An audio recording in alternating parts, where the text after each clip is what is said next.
ఇప్పుడు భార్య కానీ భర్త కానీ పెళ్ళైన తర్వాత విడాకులు తీసుకోకముందు అక్రమ సంబంధం పెట్టుకున్నారనుకోండి, అంటే దాన్ని బేస్ చేసుకొని విడాకులు తీసుకోవచ్చా? ఎగ్జాక్ట్లీ. అంటే మీరు అడిగిన ప్రశ్న ఏంటి, పెళ్లికి ముందు ఏదైనా వివాహేతర సంబంధం ఉంటే, మరి వివాహేతర సంబంధం ఉంటే పెళ్లి చేసుకోవడానికి తప్పు కదండి.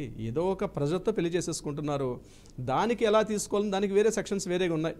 అంటే బై ఫోర్స్బుల్ మ్యారేజ్ జరిగింది అంటే కులం కావచ్చు, లేకపోతే హోదా, సామాజిక హోదా కావచ్చు, లేకపోతే ఇతరతర కారణాలతో ఎవరైనా అంటే ఇంట్లో ఉన్న పెద్దలు బలవంతంగా పెళ్లి చేస్తే అటువంటి సందర్భాల్లో ఎఫిడవిట్ ఫైల్ చేసి నేను బలవంతంగా ఫోర్స్బుల్లీ మ్యారేజ్ జరిగింది, అటు అమ్మాయి కావచ్చు అబ్బాయి కావచ్చు, వారు చెప్పిన సందర్భాల్లో డివోర్స్ అయ్యే అవకాశం ఉంటుంది. ఇట్లా అలా కాకుండా ఇద్దరు అంగీకారంతో పరస్పర అంగీకారంతో మ్యారేజ్ చేసుకున్న తర్వాత ఇతరత్ర ఏదైనా కారణాలు ఉంటే తప్పనిసరిగా డివోర్స్ తీసుకునే అవకాశం ఉంటుంది, తీసుకోవచ్చు కూడా. అంటే ఒక భార్య భర్త విడాకులు తీసుకోవడానికి ఫిక్స్ అయ్యి లాయర్ దగ్గరికి వెళ్ళిన తర్వాత కొంత యాలిమనీ మాట్లాడుకున్నారు, లేకపోతే ఒక 10 లక్షలు మాట్లాడుకున్నారు అనుకోండి. 10 లక్షల్లో భర్త 5 లక్షలు ఆల్రెడీ ఇచ్చేశారు. యాలిమనీ కాకుండా కొంత డబ్బులు విడిపోవడానికి కొంత డబ్బులు మాట్లాడుకున్నారు, ఒక 10 లక్షలు మాట్లాడుకున్నారని అనుకోండి. అందులో 5 లక్షలు ఇచ్చేశారు, ఇంకొక 5 లక్షలు ఇవ్వాల్సి ఉంది. ఆ ఇవ్వక ముందు భార్య వెళ్ళి భర్త మీద క్రిమినల్ కేసు పెట్టచ్చా? ఒకవేళ పెడితే చెల్లుతుందా చట్టపరంగా? అంటే ఇక్కడ వాళ్ళిద్దరి మధ్య మ్యూచువల్గా ఎటువంటి డిస్కషన్ జరిగింది అంటే కోర్టు ముందు జరిగిందా, ఆయన బిహాఫ్ ఆఫ్ కోర్టులో జరిగిందా, అక్కడ అడ్వకేట్స్ సమక్షంలో ఈ రకమైన అలిమనీ డిస్కషన్ ఏదైతే ఉందో మాట్లాడుకున్నారా లేదా, దానికి రికార్డ్ ఎవిడెన్స్ ఉందా లేదా, జస్ట్ ఏదో ర్యాండమ్గా మాట్లాడేసుకున్నారా? ర్యాండమ్గా మాట్లాడుకుంటే కోర్టు ముందు వాళ్ళు మాట్లాడుకున్న డిస్కషన్ యాక్సెప్టెన్స్ ఇవ్వదు, ఎందుకంటే ఎవిడెన్స్ కావాలి కాబట్టి. ఇక అడ్వకేట్ సమక్షంలో mutual consult both advocates parties కూర్చొని బోత్ పార్టీస్ అటు కూర్చొని డిస్కషన్ చేసే సందర్భాల్లో అటువంటి సందర్భాలు ఉండే అవకాశం అని తప్పనిసరిగా ఉంటుంది, దీని యాక్సెప్టెన్స్ ఉంటుంది. బట్ ఎవిడెన్స్ అనేది very very most important. Okay, Ravindranath గారు ఒక కాలర్ అయితే ఉన్నారు నరసాపురం నుంచి, నిర్మల గారు. నిర్మల గారు నమస్కారం అండి. నమస్తే సార్.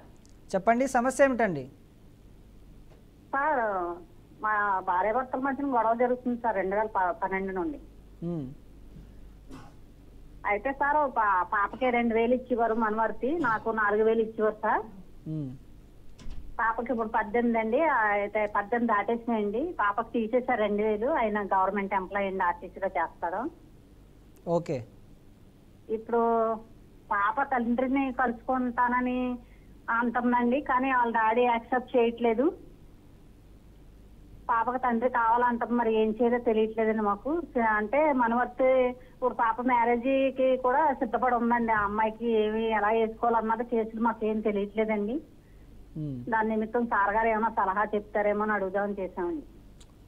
అమ్మా నమస్తే. అమ్మా నమస్తే సార్. అమ్మా ఇప్పుడు మీరు చెప్పినటువంటి టాపిక్ ఏదైతే ఉందో, అమ్మాయి ఇప్పుడు మీరు చెప్పేది అమ్మాయే కదా, కూతురే కదా? అవును సార్. ఆ కూతురు తండ్రిని చూడాలనుకుంటుంది కానీ తండ్రి యాక్సెప్టెన్స్ ఇవ్వట్లేదు, అదే కదా సార్ తను అడిగిన క్వశ్చన్? ఇవ్వట్లేదండి. మేము ఎవరో అయితే తెలియదు అంటున్నాడండి. అమ్మా చెప్పండి. మేము ఎవరో తెలియదు అంటున్నాడండి కేసులు పెట్టినప్పటి నుండి. ఇటీవల కాలంలో ఎక్కువైపోయామ్మా. తండ్రి విషయంలో కూడా ఇక్కడ 2 విషయాలు ఉన్నాయమ్మా. కొడుకు పుట్టినట్లయితే 18 ఏళ్ల వరకు కొడుకు యొక్క మెయింటెనెన్స్ చూడాల్సిన బాధ్యత తండ్రికి ఉంటుంది. అదే అమ్మాయి అయితే అమ్మాయికి ఉద్యోగం కానీ లేదా వ్యాపారం కానీ ఈ రెంట్లో ఏది ముందున్నా అది చూడాల్సిన బాధ్యత తండ్రికి ఉంటుంది. ఇప్పుడు అమ్మాయి యొక్క పూర్తి బాధ్యత, ఆమెకు కావాల్సిన కనీస ఖర్చులు ఏవైతే ఉంటాయో ఆ ఎక్స్పెండిచర్స్, అదేవిధంగా ఆమె స్కూల్ ఫీజులు, కాలేజ్ ఫీజులు అన్నీ కూడా తండ్రే బేర్ చేయాలి. ఇది యాక్ట్లో కూడా క్లియర్గా ఉందమ్మా. మెయింటెనెన్స్ యాక్ట్లో పిల్లల యొక్క కంప్లీట్ మెయింటెనెన్స్ చూడాల్సిన బాధ్యత తండ్రికే ఉంటుంది.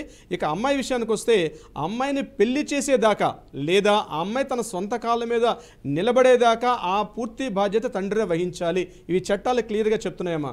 మీరు దగ్గరలో ఉన్న అడ్వకేట్తో మాట్లాడి అతను ఒక అఫిడవిట్ ఫైల్ చేసి కోర్టులో ఫైల్ చేసుకుంటే తప్పనిసరిగా మీకు న్యాయం జరిగే అవకాశం ఉంటుందమ్మా. కోర్టులో దీనికి సంబంధించిన యాక్ట్స్ కూడా ఉన్నాయి. అమ్మాయిని చూడాల్సిన బాధ్యత తండ్రికే ఉంటుంది. 6 నెలల క్రితం పాపకి మైనార్టీ అయిపోయిందని చెప్పి తీసేశారు సార్. అమ్మా లేదమ్మా, మైనార్టీయా మేజర్ అన్న క్వశ్చన్ అమ్మాయి విషయంలో లేదు, ఇది క్లియర్గా గుర్తుపెట్టుకోండి. చాలా మంది అడ్వకేట్స్ కూడా ఈ విషయం సీనియర్ అమ్మమ్మ ఇదే గుర్తుపెట్టుకోండి.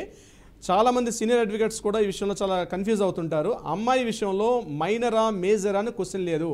అమ్మాయి తన సొంత కాళ్ళ మీద నిలబడేదాకా, అది 21 ఏళ్ళైనా 22 ఏళ్ళైనా 23 సంవత్సరాలైనా, లేదా ఒకవేళ అమ్మాయికి మ్యారేజ్ చేసేసారనుకోండి, జాబ్ కాకుండా ఆ అమ్మాయికి మ్యారేజ్ చేశారనుకోండి, మ్యారేజ్ చేసే వరకు ఆ యొక్క బాధ్యత తండ్రి. ఇక్కడ మైనరా మేజర్ అని క్వశ్చనే లేదు, చట్టాలు స్పష్టంగా చెప్పాయమ్మా డాటర్ విషయంలో. సో మీరు ఆ అడ్వకేట్ని అప్రోచ్ అయ్యి కోర్టులో వేసుకుంటే తప్పనిసరిగా మీకు రిజల్ట్ వచ్చే అవకాశం ఉంటుందమ్మా. ఓకే, మరొక కాలర్ కూడా సిద్ధంగా ఉన్నారు. బర్కత్పురం నుంచి హనుమంత్ గారు. హనుమంత్ గారు నమస్కారం అండి. ఓకే, కట్ అయినట్టుంది, మీరు మళ్ళీ కూడా ప్రయత్నించవచ్చు. కృష్ణ గారు రెడీగా ఉన్నారు. కృష్ణ గారు నమస్కారం అండి. చెప్పండి. కృష్ణ గారు నమస్కారం అండి, చెప్పండి సమస్య ఏమిటండి? ఈ మా బాబు మరిదికి పెళ్ళయి వాళ్ళ ఆవిడ 3 సంవత్సరాలు వెళ్ళిపోయిందండి. 3 సంవత్సరాలు అయింది వాళ్ళ ఆవిడ వెళ్ళిపోయిందండి. హలో, 3 సంవత్సరాలు అయిపోయిందండి వాళ్ళ ఆవిడ వెళ్ళిపోయింది. కృష్ణ గారు టీవీ చూస్తున్నారా మీరు? ఒక్క నిమిషం. 3 సంవత్సరాలు అయిందండి వాళ్ళ ఆవిడ వెళ్ళిపోయింది. కృష్ణ గారు టీవీ చూస్తున్నారా? వెళ్ళిపోయి ఆ భార్య అక్కడ ఉంది, భర్త ఇక్కడ ఉన్నాడండి. ఇప్పుడు వరకు పాపం తండ్రి దగ్గర ఉంది, బాబు ఏమో కొడుకు దగ్గర ఉన్నాడండి. వీటికి కోర్టు కేసు వేసి ఏమైనా మనం ఇప్పించుకునే అవకాశాలు ఉన్నాయండి? ఒక్క నిమిషం. కృష్ణ గారు మీరు టీవీ చూస్తున్నారా అండి? లేదండి. మీరు చెప్పింది అర్థం కావట్లేదండి, కొంచెం మళ్ళీ వివరించరా? మీరు ఏం చెప్పాలనుకుంటున్నారు? 3 సంవత్సరాలు అయిందండి భార్య వెళ్ళిపోయి. భార్య దగ్గర పాప ఉన్నాడండి, భర్త దగ్గర పాప ఉండిపోయిందండి. ఆ పాప రావడం లేదు, ఈయన వెళ్ళడం లేదు, అలాగే ఆగిపోయిందండి. ఏ విధంగా దీన్ని మనం ప్రొసీడ్ ముందుకు వెళ్ళాలంటే? సార్ నమస్తే కృష్ణ గారు. చెప్పండి సార్. ఇప్పుడు అమ్మాయి అబ్బాయి కలిసిలేరా? ఇప్పుడు మీ డాటర్ అంటే హస్బెండ్ వైఫ్ ఇద్దరు కలిసిలేరా? లేరండి, 3 years అయిపోయిందండి. 3 years అయిపోయింది, ఇద్దరు వేరువేరుగా ఉంటున్నారు. వేరే కొంటున్నారు. ఓకే, అమ్మాయి ఎక్కడ ఉంటున్నారో అబ్బాయి ఎక్కడ ఉంటున్నారండి? అంటే సేమ్ స్టేట్, మన స్టేట్లో ఉంటున్నారా, వేరే స్టేట్స్లో ఉంటున్నారా? ఒక సేమ్ టెస్ట్ లో ఉంటున్నారండి, సేమ్ టెస్ట్. అటువంటి సందర్భాల్లో అమ్మాయి అయినా ఇనిషియేటివ్ తీసుకోవచ్చు. అంటే మీరు అమ్మాయి తరపున మాట్లాడుతున్నారా లేదా అబ్బాయి తరపున మాట్లాడుతున్నారా? అబ్బాయి తరపున మాట్లాడుతున్నాను. ఇమీడియట్గా అంటే మీరు అమ్మాయిని కావాలని కోరుకుంటున్నారా, తన కాపురానికి మళ్ళీ రావాలనుకుంటున్నారా? వచ్చిన ఆవిడ ఉండకుంటుందండి, మెంటల్ టార్చర్, అత్తగారికి టార్చర్ పెట్టడం, భర్త టార్చర్ పెట్టడం. ఇంతకు ముందు ఆవిడ చనిపోయిందండి. చనిపోతే ఈ కుర్రోడు కూడా బాగా భయపడుతున్నాడండి. దీనికి రెండే కారణాలు కృష్ణ గారు కదా మీ పేరు?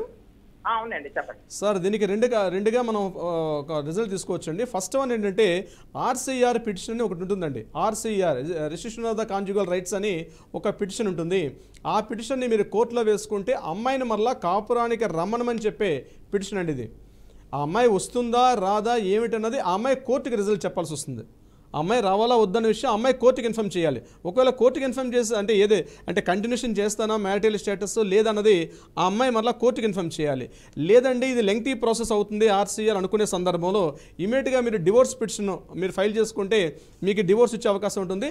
బట్ డివోర్స్కి మాత్రం మీ మ్యారేజ్ ఫొటోస్, అదేవిధంగా మీ ఆధార్ కార్డ్స్, మ్యారేజ్ సంబంధించినటువంటి మీ పెళ్లి ఫోటోలు, ముఖ్యంగా సప్తపదులు నడిచిన ఫోటోలు, అదేవిధంగా మాంగళ్య ధారణ చేసిన ఫోటోలు, జీలకర్ర బెల్లం పెడితే ఏ సంప్రదాయం అయితే ఆ సంప్రదాయంలో ఉన్నటువంటి ఫోటోస్ మీరు అటాచ్ చేస్తే మీరు డివోర్స్ పిటిషన్ ఫైల్ చేసుకోవాలి.